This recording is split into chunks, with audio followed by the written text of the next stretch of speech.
السلام علیکم ورحمۃ اللہ وبرکاتہ۔ آج ہم سورہ حج کی آیت نمبر 26 سے پڑھیں گے انشاءاللہ۔ اعوذ باللہ من الشیطان الرجیم، بسم اللہ الرحمن الرحیم۔ وَإِذْ بَوَّأْنَا لِإِبْرَاهِيمَ مَكَانَ الْبَيْتِ، اور جب بوّأنا ہم نے جگہ دی، نا کا معنی ہم،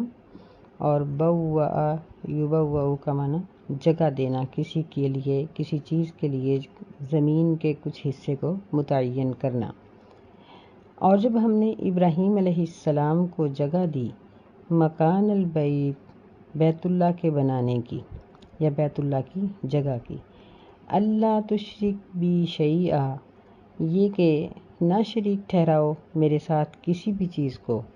وطہر بیتی للطائفین والقائمین والرکع السجود، اور میرے گھر کو پاک کرو طواف کرنے والوں کے لیے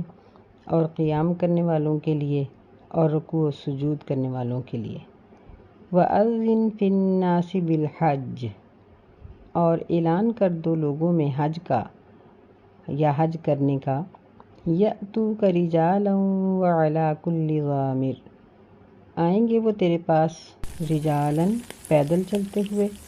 وعلی کل ضامر، اور ہر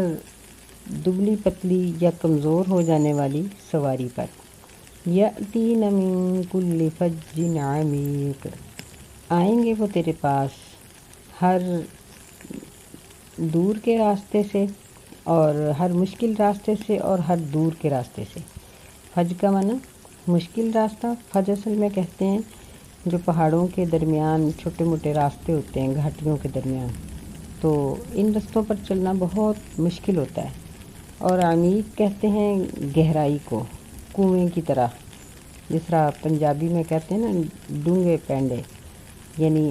دور کا راستہ جو پرمشقت ہو۔ تو ان آیات میں اللہ تعالیٰ نے سیدنا ابراہیم علیہ السلام کے بارے میں تذکرہ کیا ہے کہ انہوں نے بیت اللہ کو اپنی مرضی سے تعمیر نہیں کیا، بلکہ اللہ تعالیٰ نے مکان بنانے کے لیے، بیت اللہ بنانے کے لیے جگہ متعین فرمائی اور فرشتے کے ذریعے ان کو مطلع کیا کہ اس جگہ پر آپ بیت اللہ کی تعمیر کریں گے۔ بیت اللہ کے بارے میں نبی صلی اللہ علیہ وسلم سے پوچھا گیا کہ یعنی اس کی تعمیر کب ہوئی، تو آپ نے فرمایا کہ اس کو فرشتوں نے تعمیر کیا۔ یعنی اس سے معلوم ہوتا ہے کہ دنیا کا جو سب سے پہلا گھر ہے، ان اول بیت وضع للناس، کہ پہلا گھر جو لوگوں کے لیے بنایا گیا تھا وہ بیت اللہ ہی تھا۔ یعنی اللہ تعالیٰ نے فرشتوں کے ذریعے اس کو تعمیر کیا اور انسان کو گھر بنانے کی تربیت دی کہ وہ اس طریقے سے اپنا گھر رہنے کے لیے بنائے گا۔ تو پھر اس پر زمانے گزرتے رہے، اس کی بنیادیں قائم رہیں، لیکن دیواریں ٹوٹ جاتی رہیں، چھت گر جاتی رہی، پھر تعمیر ہوتا رہا۔ یہ کئی دفعہ تعمیر ہوا۔ کہا جاتا ہے کہ سیدنا آدم علیہ السلام نے بھی اس کو تعمیر کیا تھا، ان کے بعد بھی تعمیر ہوا۔ پھر اس کا یہ حال ہوا کہ یہ ایک اونچے ٹیلے کی طرح تھا۔ نبی صلی اللہ علیہ وسلم نے فرمایا کہ سیلاب آتے اور اس اونچی جگہ سے ٹکرا کر دائیں بائیں گزر جاتے، جس کی وجہ سے یہ جگہ اور بھی نمایاں ہو جاتی، لیکن اس کے اوپر سے نہیں گزرتے تھے، یعنی اس کا نشان نہیں مٹتا تھا۔ تو پھر جب سیدنا ابراہیم علیہ السلام نے اپنی زوجہ محترمہ کو بیٹے سمیت، سیدنا اسماعیل علیہ السلام سمیت اس بے آباد جگہ میں ٹھہرایا، جس کا مکمل ذکر ہم سورہ ابراہیم میں پڑھ آئے ہیں، تو اس وقت فرشتے نے جب زمزم کا کنواں جاری ہوا تھا تو اس وقت اس نے بتایا تھا کہ اس جگہ پر یہ بچہ اور اس کا باپ دونوں مل کر اللہ کا گھر تعمیر کریں گے۔ پھر سیدنا اسماعیل علیہ السلام کچھ جب بڑے ہوئے تو ابراہیم علیہ السلام نے ان کو کہا کہ اللہ تعالیٰ نے مجھے اس گھر کی تعمیر کا حکم دیا ہے، جس میں باپ بیٹا دونوں نے تعمیر کی۔ اور یہ وہ دور تھا کہ جب اینٹیں ملتی نہیں تھیں، بلکہ پہاڑوں سے پتھر توڑے، پھر ان کو اس برابر کیا جتنی ان کو ضرورت تھی، پھر اس سے گھر تعمیر کیا۔ اور پھر گھر تعمیر کرنے کے بعد ابراہیم علیہ السلام نے اللہ کے سامنے عاجزی اور انکساری کرتے ہوئے دعا کی، ربنا تقبل منا انک انت السمیع العلیم، اللہ تعالیٰ نے اس کا ذکر سورہ بقرہ میں کیا کہ انہوں نے کہا کہ اللہ ہم سے یہ محنت اور یہ کوشش قبول فرما۔ پھر ابراہیم علیہ السلام نے وہاں کے رہنے والوں کے لیے دعا کی کہ وَبَعَثْ فِيهِمْ رَسُولًا مِّنْهُمْ، کہ اللہ انہی میں سے ایک رسول ان میں بھیجنا جو تیری آیات کو پڑھے اور تیرے احکامات کو سنائے۔ اور اللہ تعالیٰ نے ان کی دعا کو قبول کیا، اور نبی صلی اللہ علیہ وسلم فرمایا کرتے تھے کہ میں اپنے باپ ابراہیم کی دعا ہوں۔ تو یہاں اللہ تعالیٰ نے اس چیز کا ذکر کیا ہے کہ ہم نے ابراہیم علیہ السلام کو بتایا کہ یہاں پر آپ گھر تعمیر کریں گے، اور پھر اس کے ساتھ ایک حکم یہ دیا کہ میرے ساتھ کسی بھی چیز کو شریک نہ ٹھہرانا۔ شیئن، عربی زبان میں جب کسی بھی اس لفظ پر دو زبر، دو زیر یا دو پیش آ جائے تو اس کا معنی ہوتا ہے کوئی ایک یا کچھ۔ ہماری زبان میں کچھ کہتے ہیں معمولی سی چیز کو، یعنی کچھ بھی نہیں یا کچھ بھی ہے تو ہم سمجھیں گے کہ بہت معمولی چیز ہے۔ تو یہاں فرمایا کہ اللہ تشرک بی شیئا، کہ معمولی سے معمولی چیز کو بھی میرا شریک اور ہمنوا نہ بنانا۔ دوسرا حکم یہ دیا وطہر بیتی، اور میرے گھر کو پاک رکھو طواف کرنے والوں کے لیے، قیام اور سجود و رکوع و سجود کرنے والوں کے لیے۔ یعنی گھر کی پاکیزگی دو طرح سے ہے، ایک ظاہری، وہ تو صفائی ستھرائی، نبی علیہ السلام نے فرمایا کہ مسجدوں میں خوشبو لگانی چاہیے اور یعنی صاف ستھرا ان کو رکھا جائے۔ جو صفائی کرتا ہے اللہ تعالیٰ اس کو اجر دیتا ہے۔ کوئی ایک تنکا بھی اٹھا کے باہر پھینک دے صفائی کی غرض سے تو وہ بھی اس کی نیکیوں میں شمار کیا جاتا ہے۔ اور ایک ہے باطنی پاکیزگی، وہ یہ ہے کہ یعنی شرکیہ عقائد یا بت پرستی یا اس طرح کی چیزیں مساجد کے اندر ہرگز نہ ہوں۔ تو یہاں بھی ایک تو یہ ہے کہ بتوں سے پاک رکھیں، اور دوسرا یہ ہے کہ ظاہری طور پر صفائی اور ستھرائی رکھیں۔ اور پچھلی آیت میں بھی اللہ تعالیٰ نے یہ ذکر کیا ہے، آیت نمبر 25 میں، کہ سواء العاکف فیہ والباد، کہ یہ ایک ایسا گھر ہے الذی جعلناہ للناس سواء، کہ ہم نے اس کو وہاں کے رہنے والوں کے لیے اور باہر سے آنے والوں کے لیے برابر کر دیا ہے۔ برابر کا مطلب یہ ہے کہ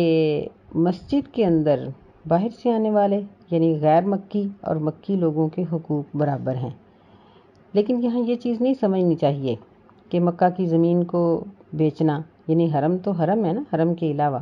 یا وہاں جس طرح ہوٹلز ہیں اور ان کے کرائے لیے جاتے ہیں اور کرائے پر جگہیں دی جاتی ہیں لوگوں کو رہنے کے لیے، کہ یہ بھی منع ہے۔ نہیں، یہ عبادت کا ذکر ہے کہ عبادت کے لیے سب کے لیے برابر کر دیا ہے، اور جو وہاں کے متولی ہیں ان کو حکم ہے کہ وہ ابراہیم علیہ السلام کو جس طرح حکم دیا گیا تھا اس طرح اس کی پیروی کرتے ہوئے وہ اس گھر کو پاک اور صاف رکھیں۔ تیسرا حکم ابراہیم علیہ السلام کو یہ دیا گیا کہ اب اس گھر کے حج کا اعلان کرو، وَأَذِّن فِي النَّاسِ بِالْحَجِّ۔ تو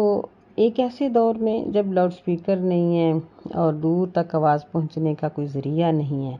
یہ بات سوچ میں آتی ہے کہ لوگوں تک آواز کہاں تک پہنچے گی۔ اللہ تعالیٰ نے فرمایا کہ یہ فکر آپ کو نہیں ہے، یَأْتُوکَ رِجَالًا، وہ تیرے پاس پیدل چلتے ہوئے بھی آئیں گے، یعنی قریبی علاقوں سے۔ وَعَلَىٰ كُلِّ ضَامِرٍ، ضامر کہتے ہیں ایسی سواری کو جو گھوڑا، اونٹ یا خچر یا اسی طرح آج کل کی گاڑیاں، کہ یعنی اتنی دور سے آئیں گے کہ چاہے لوہے کی گاڑی ہو وہ بھی چلتے چلتے گھس جائے گی، اور اگر جانور ہیں تو وہ لمبے سفر اور خوراک کی بے قاعدگی اور تھکاوٹ کی وجہ سے کمزور پڑ جائیں گے۔ یأتین من کل فج، یعنی پہاڑی علاقوں سے بھی، اور عمیق جو گہرے علاقے ہیں، یعنی پہاڑی علاقے اونچے ہوتے ہیں اور میدانی علاقے جو ہوتے ہیں وہ ڈھلان پر ہوتے ہیں، یعنی ہر جگہ سے لوگ پہنچیں گے۔ تو کہا جاتا ہے کہ ابراہیم علیہ السلام نے کسی قریبی پہاڑ پر کھڑے ہو کر اعلان کیا۔ پہاڑ کے بارے میں اختلاف ہے، یعنی مختلف نام اس کے بتائے جاتے ہیں، جہاں بھی کیا تو اللہ تعالیٰ نے ان کی آواز کو دور تک پہنچا دیا، اور پھر ابراہیم علیہ السلام جہاں جہاں جاتے رہے زندگی بھر لوگوں کو حج کی دعوت دیتے رہے۔ باقی انبیاء علیہ السلام جن کا قبلہ بیت اللہ تھا، اور دوسری قومیں بھی، یعنی تاریخ اس بات کی گواہی دیتی ہے کہ عادی، سمودی، یہ تمام لوگ بیت اللہ کا ہی حج کرتے تھے اور انبیاء اس کی دعوت دیتے رہے۔ نبی صلی اللہ علیہ وسلم کے زمانے میں اور آپ کی شریعت میں حج کو اسلام کا رکن قرار دے دیا گیا، اور آج بھی حج ہمارے اوپر ویسے ہی فرض ہے جس طرح نماز فرض ہے، کہ جس طرح اذان ہو جائے تو نماز کا پڑھنا واجب ہے، اگر ایک شخص انکار کرتا ہے تو وہ کافر ہے۔ ایسے ہی اگر کسی شخص کے پاس صحت بھی ہے اور آنے جانے کا خرچ بھی ہے، یعنی جتنا حکومت خرچ لیتی ہے آج کل تو وہ فکس ہو چکا ہے، تو اتنا خرچ بھی موجود ہے، یعنی ذرائع اس کے پاس موجود ہیں، تو ذرائع موجود ہونے کے بعد اس کے اوپر حج اسی طرح فرض ہو جاتا ہے جس طرح نماز۔ تو اگر ہم نماز کو چھوڑ کر دوسرے کاموں کو اولیت دیں گے تو یہ گناہ گاری ہے۔ اسی طرح آج کل ہم لوگ، خاص طور پر پاکستانی، ہم حج کو بالکل اخیر پہ پھینک دیتے ہیں، جب کوئی کام نہیں ملتا نا تو پھر حج کے لیے جاتے ہیں، یہ غلط ہے۔ حج کو پہلی فرصت میں ادا کرنا چاہیے، یعنی مرد ہے یا عورت ہے، جب بالغ ہو جائے اور اس کے پیچھے اس کے جو گھر کے اس کے بال بچے ہیں ان کا خرچ موجود ہے، اور وہ رستے کا ساتھی بھی عورت کے لیے محرم بھی موجود ہے اور اخراجات بھی موجود ہیں، تو حج اس کے اوپر فرض ہو جاتا ہے۔ باقی فرائض کو سائڈ پہ رکھیں، پہلے حج کریں، پھر بیٹے بیٹیوں کی شادیاں اور دیگر سارے کام کیے جائیں۔ انشاءاللہ اللہ تعالیٰ حج اور عمرے کی وجہ سے برکت کرتا ہے۔ نبی علیہ السلام نے فرمایا کہ حج اور عمرہ پے در پے کرو، کیونکہ اس سے مال میں اور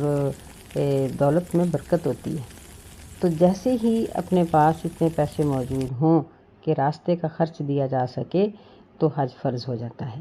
آگے اللہ فرماتے ہیں لِيَشْهَدُوا مَنَافِعَ لَهُمْ، تاکہ وہ حاضر ہوں اپنے منافع کی جگہ کو،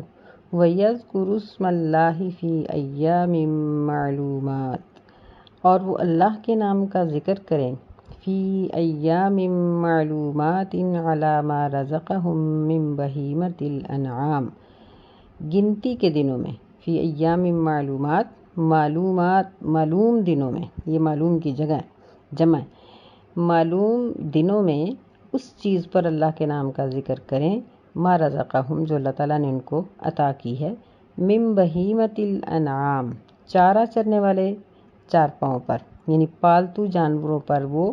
معلوم دنوں میں اللہ کا ذکر کریں۔ تو یہاں اللہ تعالیٰ نے ایک بات یہ ذکر کی ہے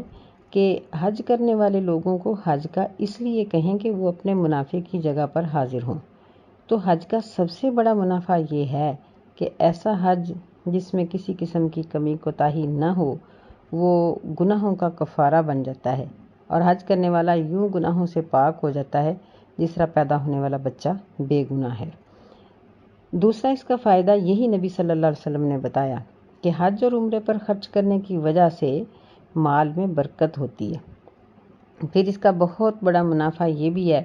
کہ تمام لوگ جب ایک جگہ پر اکٹھے ہوتے ہیں تو مسلمانوں کی قوت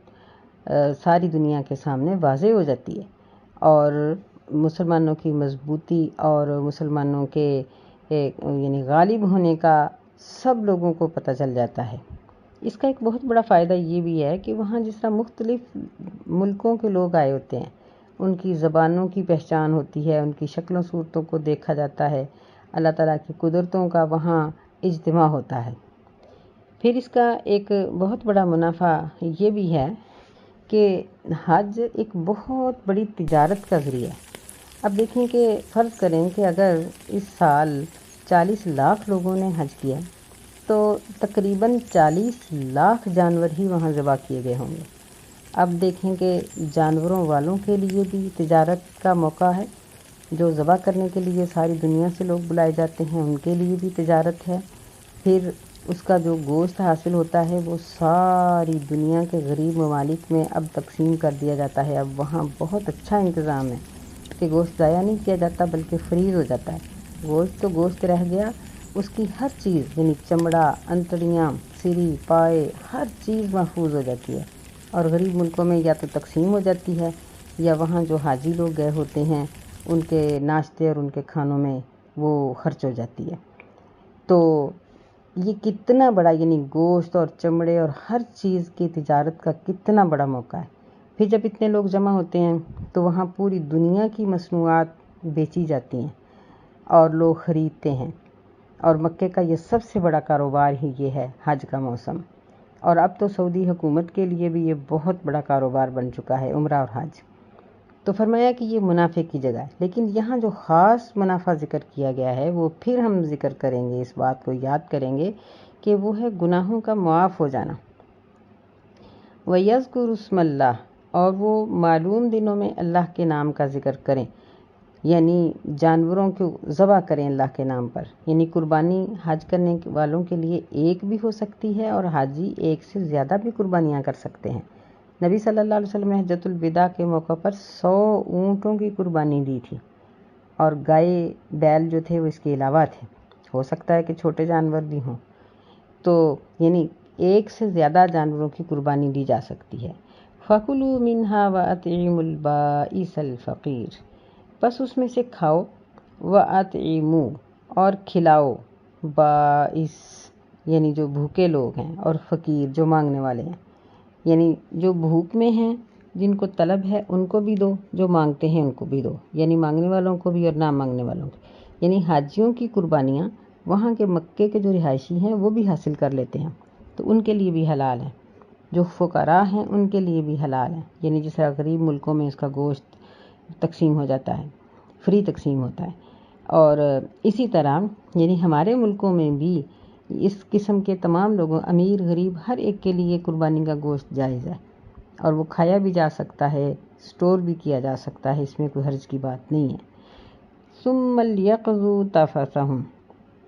پھر چاہیے کہ حج کرنے والے اتار دیں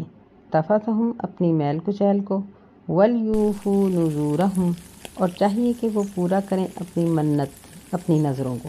وَلْيَطَّوَّفُوا بِالْبَيْتِ الْعَتِيقِ، اور چاہیے کہ وہ طواف کریں بیت العتیق کا۔ عتیق کا معنی ہوتا ہے پرانا، قدیمی گھر، یعنی جو ازل سے بنا ہوا، شروع سے اللہ تعالیٰ نے اس کو دنیا بنانے کے، زمین کی جو پیداوار تھی اس کے فوراً بعد ہی اس کو تعمیر کروایا۔ عتیق کا معنی آزاد بھی ہوتا ہے، یعنی ایک آزاد گھر جس کا اللہ کے سوا کوئی مالک نہیں، کیونکہ اللہ تو ساری کائنات کا ہی مالک ہے۔ تو بیت اللہ کا اگرچہ کوئی منتظم ہو، کتنا ہی اچھا کیوں نہ ہو، لیکن اس کا مالک کوئی نہیں ہے۔ تو یہاں اللہ تعالیٰ نے حج کرنے والوں کو یہ حکم دیے ہیں۔ پہلا حکم یہ دیا کہ وہ اپنے منافع کے لیے حاضر ہوں، دوسرا یہ فرمایا کہ وہ قربانیوں کے جانوروں پر معلوم دنوں میں، معلوم دن کون سے ہیں، بعض نے عشرہ ذی الحجہ مراد لیا ہے، لیکن یہ نہیں ہے، اس سے اکثر مفسرین کے مطابق یہ حج کے دن ہے، یعنی 10 کو قربانی کی جاتی ہے، 10، 11، 12، 13، یعنی ان 4 دنوں میں وہ اپنی قربانیاں کر سکتے ہیں، یہ دوسرا حکم ہے۔ اور تیسرا یہ حکم دیا کہ ثُمَّ لْيَقْضُوا تَفَثَهُمْ، کہ قربانی کر لینے کے بعد جو غیر ضروری بال ہیں اتارے جائیں، اور غسل کیا جائے، اور یعنی ستھرا لباس پہن لیا جائے، احرام کا وقت ختم ہو گیا۔ یہاں یہ بات یاد رکھنے کی ہے کہ حج اور عمرہ کرنے والوں کے لیے یہ بات لازم ہے کہ وہ شیو نہ کریں، کیونکہ شیو کرانا یہ شریعت کے اور سنت کے خلاف ہے۔ یہ اگر وہ شیو کرائیں گے تو ان کے حج اور عمرے میں نقص آئے گا، اور وہ حج مبرور نہیں ہوگا، کیونکہ یہ گناہ انہوں نے کیا، اللہ کے حکم کی نافرمانی کی انہوں نے۔ چوتھا یہ حکم دیا کہ وَلْيَطَّوَّفُوا وَلْيَطُوفُوا وَلْيُوفُوا نُذُورَهُمْ، کہ وہ اپنی نظر اور منت کو پورا کریں، یعنی اگر انہوں نے مزید قربانی کا ارادہ کیا ہے تو کر لیں۔ اور پانچواں حکم یہ دیا ہے کہ وہ بیت اللہ کا طواف کریں، یعنی یہ مجموعی طور پر دیکھا جائے تو حدیث میں ذکر آتا ہے کہ 10 ذی الحجہ کو حاجیوں نے یہ 4 کام کرنے ہوتے ہیں۔ یہاں چاروں کاموں کا اس ترتیب سے ذکر نہیں ہے، حدیث میں دوسری ترتیب ہے، یہاں کلی طور پر ان دنوں کے کاموں کی ساری تفصیل بتائی گئی ہے۔ تو 10 ذی الحجہ کو حاجیوں نے ایک تو قربانی کرنی ہوتی ہے، ایک یہ ہے کہ وہ سر کی اور باقی غیر ضروری بالوں کی حجامت کریں اور غسل کریں،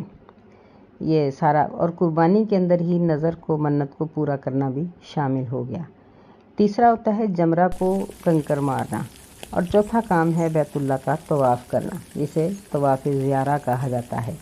تو یہ طواف زیارہ اگر نہ ہو تو حج مکمل نہیں ہوتا، تو یہ ان دنوں کے اندر کرنا حاجی کے لیے لازم ہے۔ ذالک یعنی یہ تو حج کا طریقہ اور حج کرنے والوں کے لیے احکامات جاری ہو گئے۔ وَمَن يُعَظِّمْ حُرُمَاتِ اللَّهِ فَهُوَ خَيْرٌ لَهُ عِندَ رَبِّهِ، اور جو شخص تعظیم کرے گا اللہ کی حرام کی ہوئی چیزوں کی، بس وہ اس کے لیے بہتر ہے اس کے رب کے نزدیک، یعنی اللہ کے نزدیک یہ کام اس کے لیے بہت بہتر ہے کہ وہ اللہ کے حرام کی ہوئی چیزوں کی تعظیم کرے۔ یعنی حاجیوں کے جو خاص کام تھے وہ تو ذکر ہو گئے، اب حاجیوں سمیت سب لوگوں کے لیے واجب ہے کہ وہ اللہ کی حرمات کی تعظیم کریں۔ اور حرمات کیا ہیں؟ وہ تمام چیزیں جن کو اللہ نے حرام کیا ہے۔ مثلاً بیت اللہ کے اندر شکار نہیں کرنا، شکار کرنا حرام قرار دیا گیا ہے۔ گری ہوئی چیز کو اٹھانا حرام قرار دیا گیا ہے، سوائے اس شخص کے جو اس کی پہچان کرا کر اس کے مالک تک پہنچا سکے یا کسی ایسے ادارے کے حوالے کر دے جو پہچان کروائیں۔ اسی طرح وہاں سے کانٹا توڑنا، کوئی پھول پتا توڑنا، فساد کرنا، شکار کرنا، یہ ساری چیزیں حرام کی گئی ہیں۔ اسی طرح پھر جو قربانی کے جانور ہیں ان کی تعظیم کرنا، یعنی ان کو تنگ نہ کیا جائے، چھیڑا نہ جائے، ان کو نقصان نہ دیا جائے۔ اور جو حج کرنے کے لیے آئے ہوئے لوگ ہیں ان کی تعظیم کرنا، یہ سورہ مائدہ میں یہ تفصیل کے ساتھ یہ سارا ذکر ہم پڑھائیں۔ وَأُحِلَّتْ لَكُمُ الْأَنْعَامُ إِلَّا مَا يُتْلَى عَلَيْكُمْ، اور حلال کیے گئے ہیں تمہارے لیے چوپائے مگر جو تم پر پڑھا جا چکا ہے۔ کیا پڑھا جا چکا ہے؟ یہ سورہ مائدہ میں اللہ تعالیٰ نے ذکر کر دیا ہے کہ اگر انہی جانوروں میں سے کسی کا گلا گھٹ جائے یا گر کر مر جائے یا اس کو کوئی درندہ نوچ جائے یا آپس میں جانور لڑ کے ایک دوسرے کو پھاڑ دیتے ہیں اور مر جاتا ہے جانور، یعنی ان ساری صورتوں میں ذبح کرنے کا موقع نہیں ملا، جانور مر گیا تو وہ حرام ہے۔ اس کے علاوہ چوپائے جو ہیں، چوپایا کہتے ہی ان جانوروں کو ہیں جن میں ہم بکرا، چھترا اور بیل اور اونٹ یعنی کہ نر مادہ آ جائیں گے، 8 جوڑے، تو 8 جانوروں کے 4 جوڑے، تو یہ حلال ہیں۔ فَاجْتَنِبُوا الرِّجْسَ مِنَ الْأَوْثَانِ وَاجْتَنِبُوا قَوْلَ الزُّورِ، پس بچو رجس من الاوثان، بتوں کی ناپاکی سے، یہ وثن ان کی جمع ہے۔ وَاجْتَنِبُوا، اور بچو جھوٹی بات سے، یعنی قربانیوں کے اندر کسی قسم کا شرک نہ ہو، اللہ کے سوا کسی اور کی نیت سے نہ کی جائے اور جھوٹ نہ بولا جائے، جھوٹی بات نہ ہو۔ تو جھوٹی بات سے مراد ہر غیر اسلامی کام ہے، کیونکہ اسلام کو اللہ تعالیٰ نے صدق کہا ہے، سچائی، اور غیر اسلامی چیزوں کو کہا ہے زور، جھوٹ، کذب کا لفظ بھی آتا ہے۔ تو یہ تمام جو غیر اسلامی احکامات ہیں اور معاملات ہیں ان سے بچو۔ حنفاء للہ غیر مشرکین بہ، یک طرفہ اللہ کے لیے، یعنی صرف اللہ کی عبادت کرنے والے، غیر مشرکین بہ، یہ دوبارہ پیچھے بھی اللہ نے فرمایا اللہ تشرک بی شیئا، یہاں پھر سب لوگوں کو کہہ دیا، نہ شرک کرنے والے اس کے ساتھ کچھ بھی۔ وَمَن يُشْرِكْ بِاللَّهِ فَكَأَنَّمَا خَرَّ مِنَ السَّمَاءِ فَتَخْطَفُهُ الطَّيْرُ أَوْ تَهْوِي بِهِ الرِّيحُ فِي مَكَانٍ سَحِيقٍ، اور جو شخص شرک کرتا ہے، فَكَأَنَّمَا، پس فا کا معنی پس، كَأَنَّمَا گویا کہ، جیسا کہ خَرَّ مِنَ السَّمَاء وہ گر گیا آسمان سے، فَتَخْطَفُهُ الطَّيْرُ پس اچک لیں اس کو پرندے، او تہوی بہ الرِّیح یا اڑا کر لے جائے اس کو ہوا دور کی جگہ پر، سحیق یعنی دور گہرائیوں میں پٹخ دے۔ اب سوچیں، تصور کریں کہ ایک شخص آسمان سے گرے، چلیں آسمان سے نہیں تو ہم آسمان کے نیچے سے ہوائی جہاز سے لگا لیتے ہیں کہ وہ بائی ایئر سفر کر رہا ہو اور جہاز سے گر جائے تو اس کو یعنی گرے اور مرے اور پرندے اس کو اپنے پیٹوں کی غذا بنا لیں، یا وہ ہوا اس کو پٹختی رہے اور وہ ادھر ادھر پٹختا ہوا مر جائے، تو اس کا کیا حال ہوگا؟ یہی حال مشرک کا ہے کہ اس کی نہ دنیا رہتی ہے نہ آخرت۔ دنیا میں وہ طرح طرح کے نذرانے پورے کرتا رہتا ہے، اپنا پیٹ کاٹ کے وہ مجاوروں کو کھلاتا رہتا ہے، اور آخرت میں اس کے لیے جہنم کی آگ ہے۔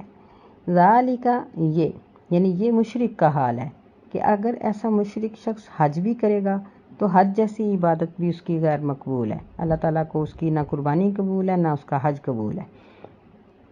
وَمَن يُعَظِّمْ شَعَائِرَ اللَّهِ، اور جو شخص تعظیم کرے اللہ تعالیٰ کی نشانیوں کی، فَإِنَّهَا مِن تَقْوَى الْقُلُوبِ، پس بے شک یہ دلوں کے تقویٰ سے ہے۔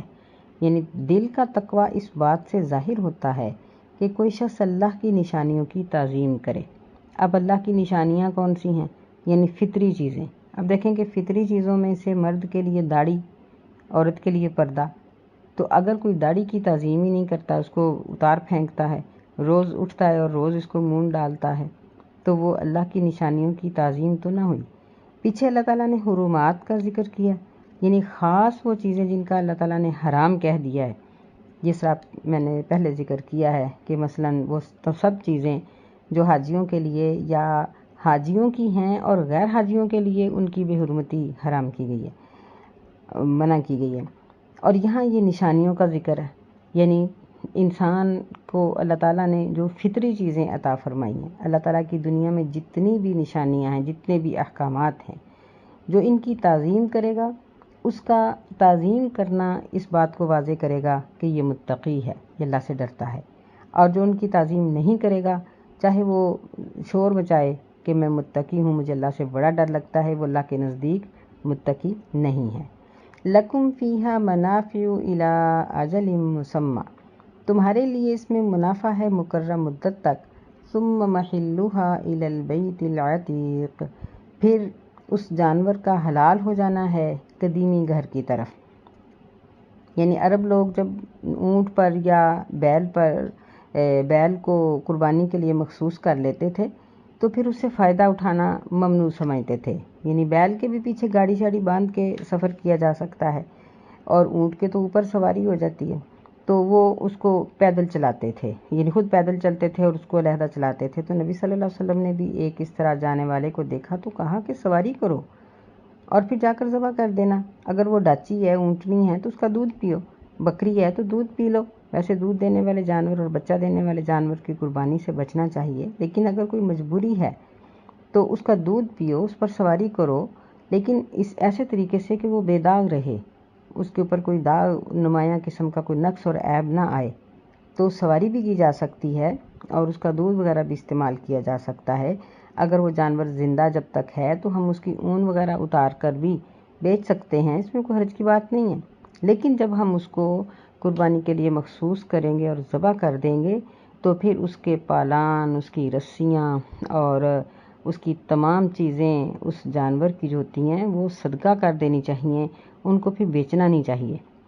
تو بہرحال یہاں بڑے جانوروں کے اوپر سواری کرنے کی اجازت اللہ تعالیٰ نے عطا فرمائی ہے۔ تو قربانی ایک بہت بڑا انعام ہے اللہ تعالیٰ کا کہ ہم اپنے ملکوں میں بھی جب قربانی کرتے ہیں تو ایسے لوگ بھی گوشت کھا لیتے ہیں جن بیچاروں نے سارا سال یہ گوشت کھانا ہی نہیں ہوتا، یا کھاتے ہیں تو بہت تھوڑا، تو عید پہ ان کو وافر مل جاتا ہے۔ اللہ سے دعا ہے کہ اللہ ہمیں سمجھنے کی توفیق عطا فرمائے، آمین۔ السلام علیکم ورحمۃ اللہ وبرکاتہ۔